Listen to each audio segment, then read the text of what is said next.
Raising children with mental health challenges is often a dark and silent journey. Where do we as mom turn for support when we've reached the end of our rope and we need help but don't know where to turn or who to ask? Be with us till the end and we're gonna dig into it.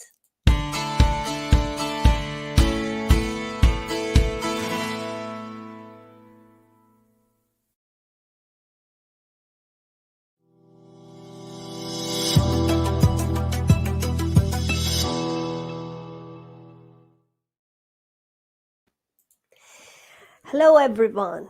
We are with Kris Rice, empowerment coach, soul care for mamas raising kids with mental health challenges, especially during this COVID. We have a lot of challenges with our kids, and that's why I invited her to talk about this. Welcome to my show, Thank you so Kris. much for having me, Pantea. I'm pleased to be here. Yeah, thanks. So tell me about your story and what was your inspiration to be an empowerment coach? Absolutely. So, my journey to motherhood absolutely shaped this whole journey for me. I think probably like every other mother, I started my journey with a really idyllic, picture perfect vision of what motherhood would look like. And 3 years into that, we discovered that my oldest daughter had mental health struggles. And to be totally honest, that vision of perfection just didn't exist. And so, really, what that did was send me on a mission of soul searching and looking for answers for what this was all really going to mean. It was really challenging to lean into that discomfort and ask questions that I didn't know the answers to. But the truth is that I really was faced with two paths. I could lean in and ask those hard questions and see where that would lead, or I could cling to this perfect version that didn't exist. And so I very much clung to the first one. I got uncomfortable. I am not somebody who likes to dig into those dark places naturally. I really thrived on predictability and routine, and all that was just blown up. And so I had to navigate this by her side, but 10 years in now, can absolutely say that it is so much more of an authentic and meaningful life that we have created because we are honest with where we are and we've really uncovered the truth and the beauty behind all of the challenges too. So I'm here to support fellow moms who are raising kids with mental health challenges because it can feel very alone and like a dark journey. So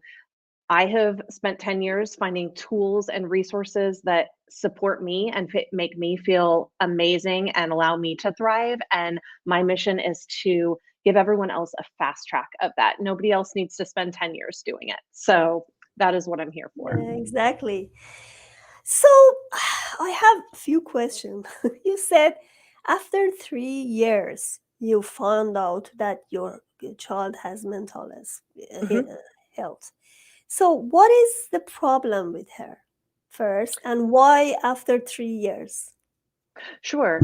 I will say that I really want to make sure that I protect her in this. That's been a lot of my journey too, is not telling her story for her, but my version of living through it with her as a mom. And so I don't particularly want to go into what her exact struggles are, but I can give you examples of what that looked like for us. So, like for us, I remember at age 3, sitting out on my courtyard with my husband, literally with my like curled up in a ball, head in my hands, saying, life can't be this hard. I don't understand why eating breakfast is so challenging. Why little things in the day, like brushing your hair, will make you scream so the neighbors can hear you down the street. Things like that, that I was like, it might be like one thing didn't seem like a lot, but it was when they added up day after day, thing after thing, and they got bigger and bigger that I just, that was the hard part, was I didn't know the answer and I didn't know if something was wrong, but I just in my gut knew something needed support in a different way than I had been aware of how to do that. All right. So, What did you do when you found out? Because I know first you think that's natural, Mhm. maybe she's developing, her Mhm. brain is not developed enough, Yeah. because some of the symptoms for all kids are common. Mhm. And after sometimes you realize, not every kids have this problem. Yes. So what did you do at first place? Yeah, that's a great question. I think so to me, personally, what I did was finally listen to my intuition. So, my intuition had been telling me for a while that I needed to ask those questions. And that was where the disconnect was because I wanted to already know, who do I need to go talk to? Who do I need to reach out to? What do I need to ask them? And I literally had no idea. All I knew was the things I saw throughout the day. I just knew every other parent wasn't going through that. And so, that that was I really leaned to my intuition to know what to do, and then I kind of just turned it over, to be totally honest. I said, "I don't know the answers, but I know something's going on here. I need to do something." And I kind of just released it, to be completely honest. And then I had a friend reach out to me who is in the mental health space. And then she connected me with an amazing occupational therapist that we worked with from the time that she was about 3 until 6. And I think that was the thing that I took away from it was you sometimes you just don't know what the offerings are for how to support somebody. I never in a million years knew that there was occupational play therapy for kids. I had no idea. And so, but that was presented to us. It ended up being the perfect fit. So I think a lot of it is also leaning into intuition, but also being open to what might present itself because we like to think we have all the answers, but we just don't. So how is she now? That's a great question. She is almost 10 now, so it's really different than when she was 3. And I think the thing that I've learned most about mental health struggles is that there's never an end point. There's never a final destination that you get to where it's like, okay, now all these things are cleared up. It just doesn't work that way. And so, where one thing might get softened and lessened a little bit, something else might then rise up. And so, it's kind of a constant um, journey of discovery, I guess, with us to kind of see, okay, so right now we're going back to school. What does that look like? What kind of support do you need for that?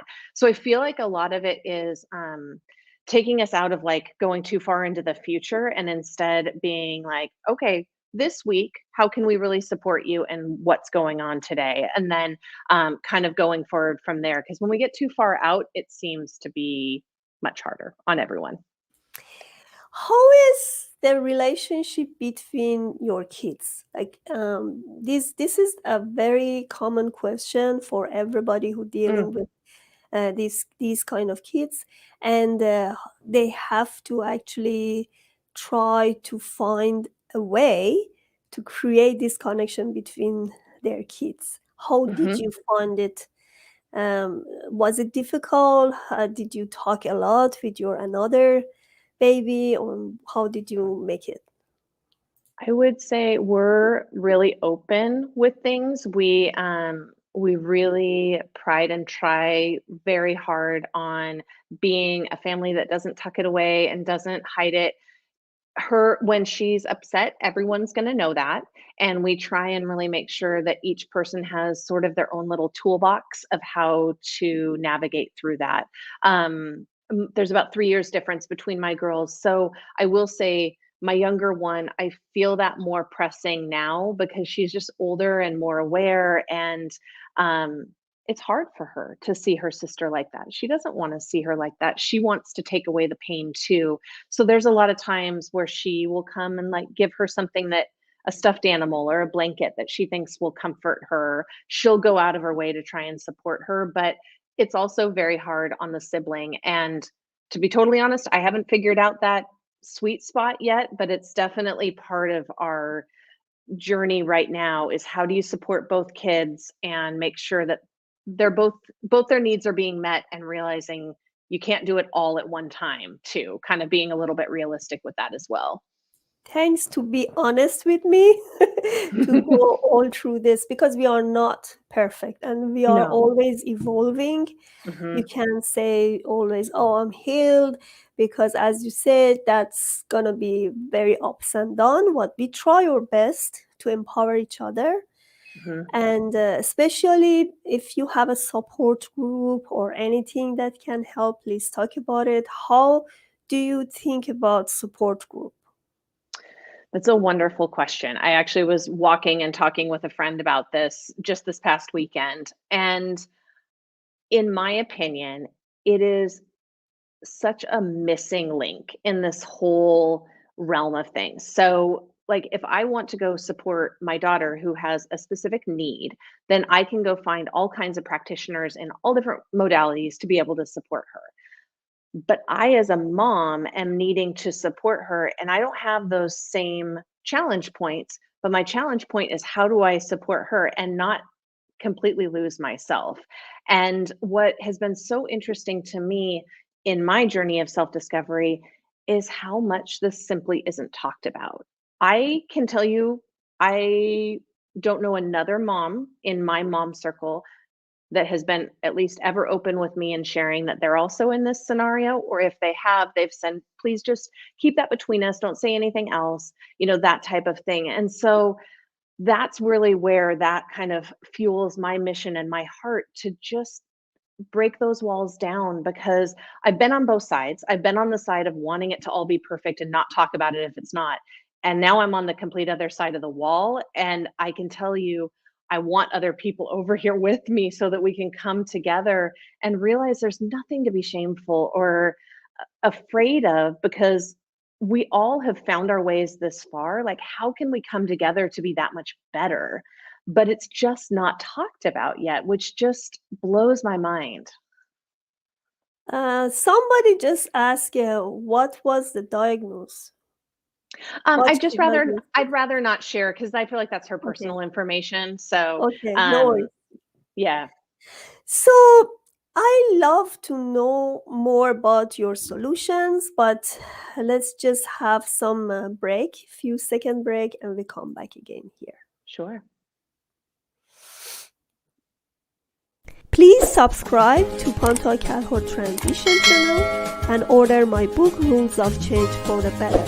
Tune up your mood and transform your life to reach your biggest dreams.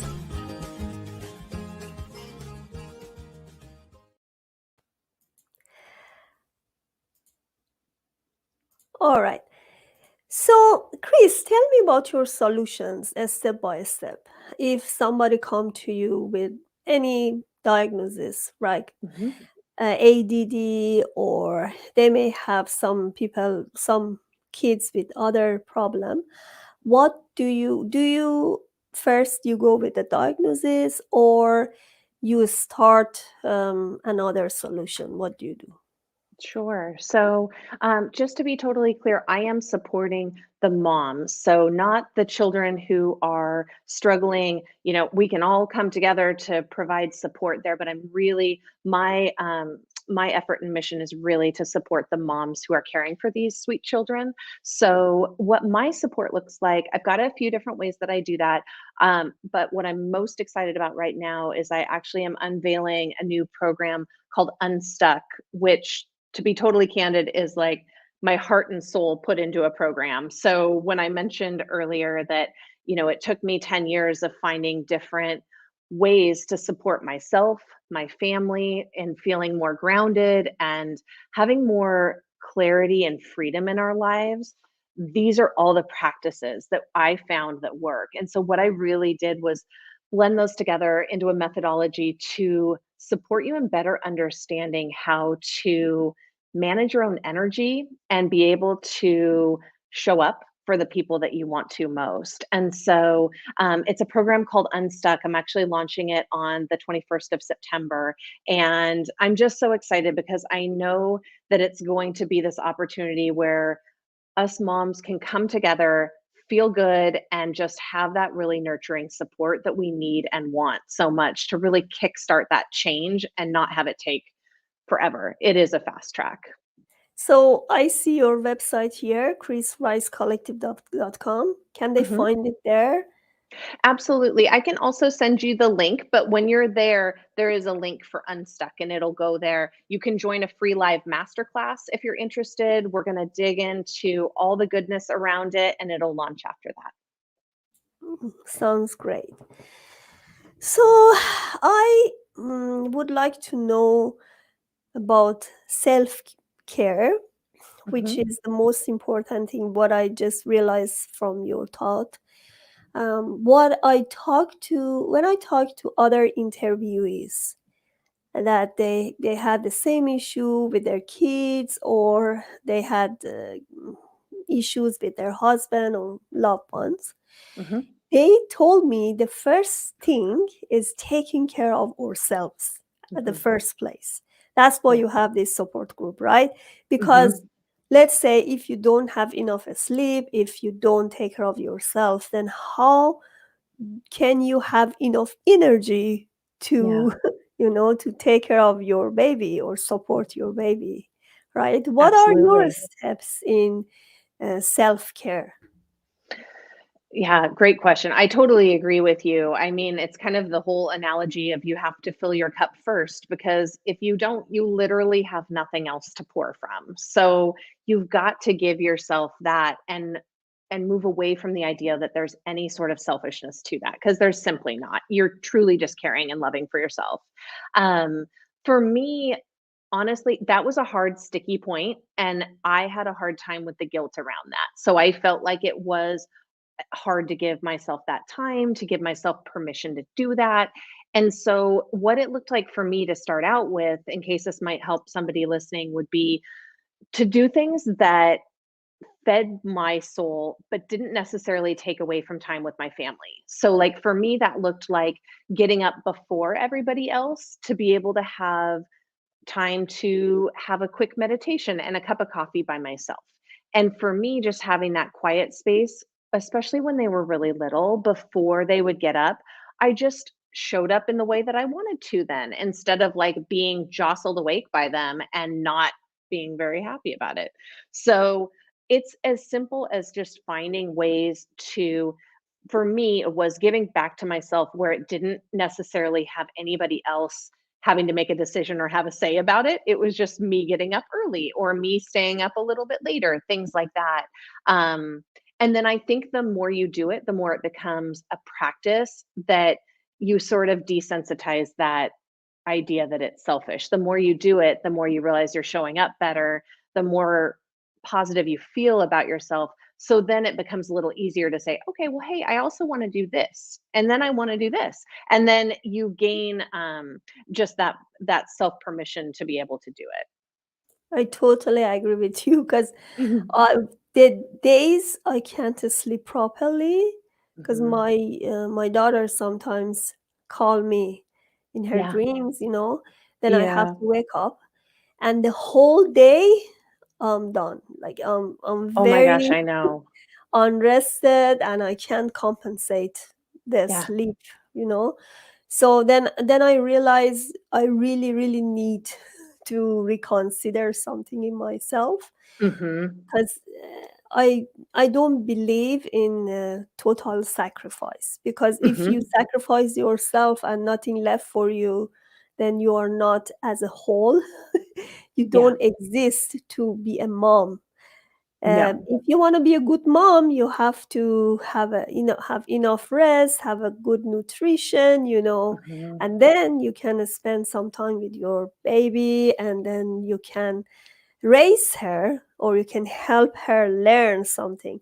Other than that, if your brain doesn't work, how can you help, right? So I yeah, know.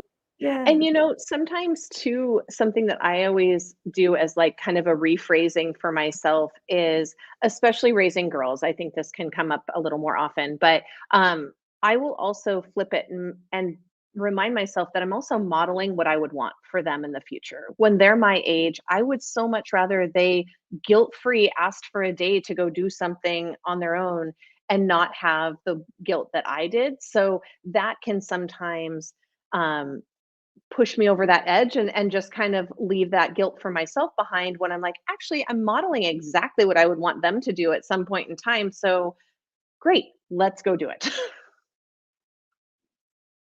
Do you want to add something, like something about your masterclass or something about your website, anything at the end? Or before you go to that, I really wish you give me one sentence of hope for mothers who are struggling in this situation with mental health for kids. All right. I am a wordy person, so going to one sentence is very challenging for me. But I would say, I guess if I had to put it in one sentence, you're not alone. Believe me, you are not alone. So, whomever you can lean to ask for help and find support, I promise the next step gets a little bit easier and the next step gets a little bit easier. So hold on to that hope, and that can be very hard to do, but hold on to it because it truly does still exist. Change can always still happen.